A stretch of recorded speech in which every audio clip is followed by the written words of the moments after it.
This figure that thou here seest put, it was for gentle Shakespeare cut.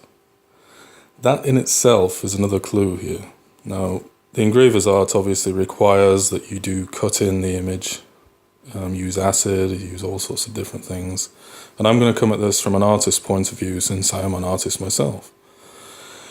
Now, we all know this image very, very clearly, but have a look at it for the first time in a new way. Look at the clothes, look at the jacket. Everything looks like a child's version of a character, as if you were given a few pieces of cloth or paper, and then you would cut them into shape and overlap parts of them to make out a body, a really curiously flat image. Then look at the face again. We have the line down from the ear that everybody's focused on, saying that this is maybe showing it's a mask or something. But what if you were, again, using collage? And if you were using bits of paper to depict the image, and you were actually doing the engraving to show that it looked like a man made out of paper? What would the point of this be? If everybody knew that was likely to read this, that Shakespeare was not a person, then it would make perfect sense to depict him as almost a fabrication of these plays, that he appears in all of them. In a way, he's hoisted aloft on a pike, really, in this image also. There's more than one thing in it. The elongated left ear stretching out, covered by the hair. It's a really odd, strangely, proportionally odd image in general, and it looks as if it's going to fall apart at any moment, and the head just come rolling down.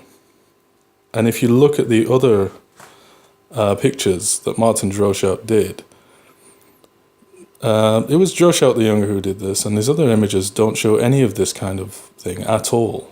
And a lot of people have said, well, he was very young when he did this, so maybe that was the reason. But again, we don't see any problem with the actual engraving itself. It looks like an engraving of a collage.